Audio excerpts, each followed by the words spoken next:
Brought to you by NBC bearing, भारताची पहिली bearing उत्पादक।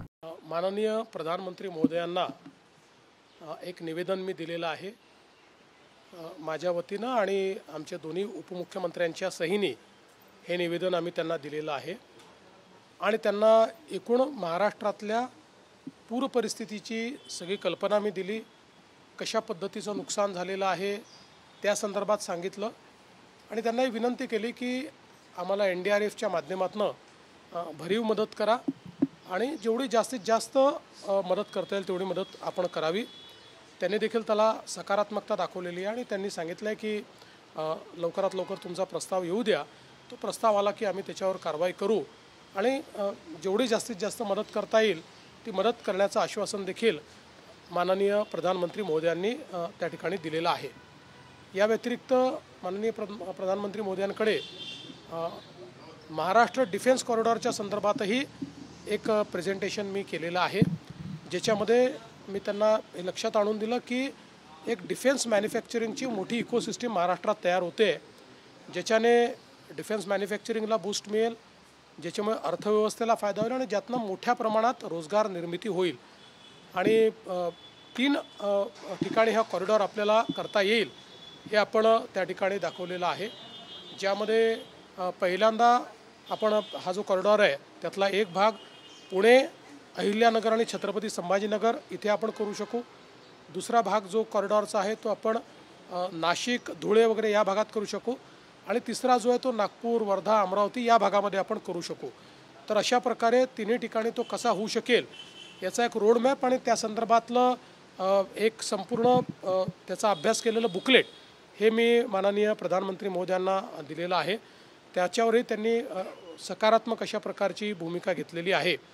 या व्यतिरिक्त गडचिरोलीमध्ये त्या ठिकाणी आपण अशी मागणी केली आहे की आपलं जे गडचिरोली कॉर्पोरेशन आहे, मायनिंग कॉर्पोरेशन, त्याला माइन्स देऊन आणि त्यातनं आपण जर मायनिंग डेव्हलपमेंट योग्य प्रकारे केलं तर त्याचा एक रोडमॅप मी मांडलेला आहे की आपण देशातलं सगळ्यात स्वस्त स्टील तयार करू शकतो आणि चायनापेक्षा देखील कमी रेटमध्ये आपण स्टील तयार करू शकतो आणि यासोबत ग्रीन स्टील तयार करण्याच्या संदर्भातला एक रोडमॅप हा देखील मी त्यांच्यासमोर ठेवलेला आहे आणि मला असं वाटतं की त्यालाही त्यांनी अतिशय सकारात्मकतेनं तो सगळा विषय घेतलेला आहे।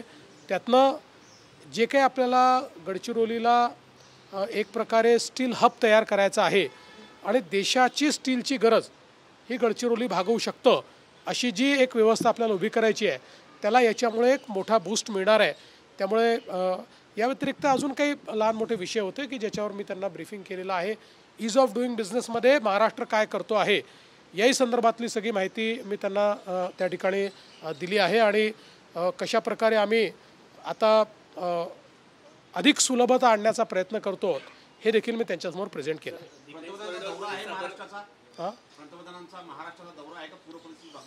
प्रधानमंत्री महोदय पुढच्या महिन्याच्या 8 आणि 9 तारखेला महाराष्ट्रामध्ये येणार आहेत।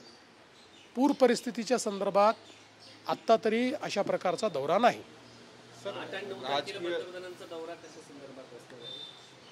एक फार मोठं इंटरनॅशनल फिनटेक फेस्टिवल होतं आहे। या फिनटेक फेस्टिवलमध्ये जगभरातले जे फिनटेकमधले लोक आहेत ते येणार आहेत आणि त्यामध्ये आपल्या देशाचे माननीय प्रधानमंत्री आणि ब्रिटनचे प्रधानमंत्री असे दोघेही येत आहेत। महाराष्ट्र आता हळूहळू फिनटेकची राजधानी बनायला लागलेलं आहे। सर्वात जास्त फिनटेकमधलं इन्व्हेस्टमेंट हे महाराष्ट्रात येत आहे, त्यामुळे महाराष्ट्राकरता हे जे फिनटेक फेस्टिवल आहे हे अत्यंत महत्त्वाचं अशा प्रकारचं फेस्टिवल आहे आणि त्यामध्ये ते येत आहेत। राजकीय चर्चा नवी मुंबईच्या विमानतळाचं उद्घाटन असेल किंवा मेट्रो 3चं उद्घाटन असेल हे देखील त्यावेळेस करतील। सर, काही राजकीय विषयांवर चर्चा झाली का? अंदाज व्यक्त केले गेले? निश्चितपणे नवी मुंबई विमानतळाला दिबा पाटील यांचंच नाव दिलं गेलं पाहिजे असा प्रस्तावही आम्ही केलेला आहे। त्या संदर्भात केंद्र सरकारचीही अनुकूलताच आहे। त्या संदर्भातली जी काही प्रोसेस आहे ती केंद्र सरकारमध्ये चाललेली आहे, त्यामुळे मला हा विश्वास आहे की नवी मुंबई विमानतळाला आम्ही दिबा पाटलांचं नाव देऊ शकतो। सर, राजकीय घडामोडींवर काही चर्चा झाली नाही, फारशी राजकीय घडामोडींवर चर्चा झालेली नाही। कर्जमाफीची मागणी सुरू आहे सर। होणार आहे, तर साधारणपणे डिफेन्स कॉरिडॉर झाल्यानंतर किती कोटीची किंवा किती लाखाची? मला असं वाटतं की आजच आपण जवळपास 60,000 कोटी रुपयाची इन्व्हेस्टमेंट आपल्याकडे आलेली आहे आणि निश्चितपणे एक भरीव इन्व्हेस्टमेंट ही अजून आपल्याला अपेक्षित आहे. मला असं वाटतं की हे डिफेन्स क्लस्टर आपण जर केलं तर त्यातनं 3 ते 5 लाख कोटी रुपयाची इन्व्हेस्टमेंट आपल्याकडे येऊ शकते. परिस्थितीवरती आपण भेट घेतली आहे, साधारणतः किती मदत, कारण अनेकांना मदतीची अपेक्षा आहे राज्य सरकारकडून, आणि नुकसान किती झालेलं असेल साधारण? असं आहे की आत्ता नुकसानीचा पूर्ण आढावा आपण घेतो आहोत, त्यामुळे या संदर्भात प्रीमॅच्युअर बोलणं हे योग्य होणार नाही, ते आपल्या फायद्याचं देखील नाही. पूर्ण नुकसानीचा आढावा झाल्यानंतरच त्याचं स्टेटमेंट आपण केंद्र सरकारला पाठवू, कारण हे काही स्टेटमेंट वारंवार बदलता येत नाही, ते एकदाच पाठवता येतं. त्याच्यामुळे त्याचा पूर्ण अंदाज आला आणि स्टेटमेंट पाठवलं की ते तुम्हालाही रिलीज केलं जाईल. 2 दिवसामध्ये देखील पाऊस येण्याची शक्यता व्यक्त केली जाते, नागरिकांना काय वाटतं? तर मी ऑलरेडी या ठिकाणी नागरिकांना 2 दिवसापूर्वीच याची कल्पना दिली आहे, शेतकऱ्यांनाही कल्पना दिली आहे की एक लो प्रेशर बेल्ट तयार होतो आहे, त्यामुळे पुन्हा 27-28 किंवा त्या दरम्यान मध्य महाराष्ट्रात किंवा महाराष्ट्राच्या काही भागामध्ये अतिवृष्टी होऊ शकते. त्या दृष्टीने सरकार देखील अलर्ट मोडवर आहे आणि नागरिकांनी जी काही सतर्कता त्या दृष्टीने घेता येईल त्यांच्या परीनं ती त्यांनी घेतली पाहिजे. कर्जमाफीची मागणी सुरू आहे सर, तर कधीपर्यंत काय होणार आहे, काय अनाउन्समेंट होणार आहे? या संदर्भात यापूर्वीच आम्ही सांगितलेलं आहे की कर्जमाफीच्या संदर्भात आम्ही आमचं घोषणापत्र आहे त्या घोषणापत्रामध्ये हे आश्वासन दिलेलं आहे, त्यामुळे त्या आश्वासनाची पूर्तता आम्ही निश्चितपणे करणार आहोत. ती आता कधी करायची, कशी करायची या संदर्भातली आमची एक समिती तयार झालेली आहे, ती समिती त्याचा अभ्यास करते आहे. कारण कर्जमाफी काही वारंवार करता येत नाही, त्यामुळे ती करत असताना ती अधिक इफेक्टिव्ह कशी होईल हा आपला प्रयत्न आहे. आत्ता आपल्याला कल्पना आहे की आता खरीपाकरता घेतलेलं कर्ज फेडण्याची वेळ पुढच्या वर्षी येणार आहे. आत्ता शेतकऱ्यांना महत्त्वाचं काय आहे तर तातडीची त्यांच्या खात्यातली मदत ही अधिक महत्त्वाची आहे, त्यामुळे ती खात्यातली मदत पहिले करणं हे आमची प्रायोरिटी आहे. माजी मुख्यमंत्री उद्धव ठाकरे म्हणतात की पीएम केअर फंडामधून मराठवाड्याला मदत द्यावी. खरं म्हणजे या ठिकाणी पीएम केअर फंडासारखा फंड हा माजी मुख्यमंत्री उद्धवजी ठाकरे यांना तयार करण्याकरता केंद्र सरकारने परवानगी दिली. कोविडकरता तो तयार झाला. 600 कोटी रुपये त्या फंडात आले.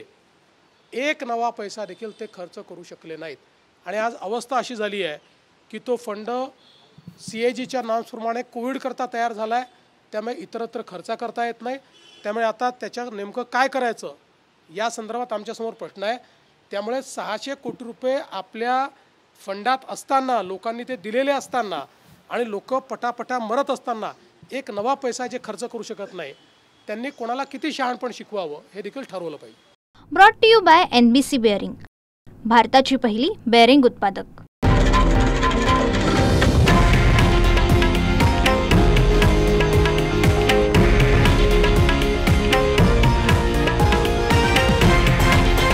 हे आहे देशातील नंबर 1 न्यूज नेटवर्क आणि आपण पाहत आहात TV9 मराठी, एकमेव.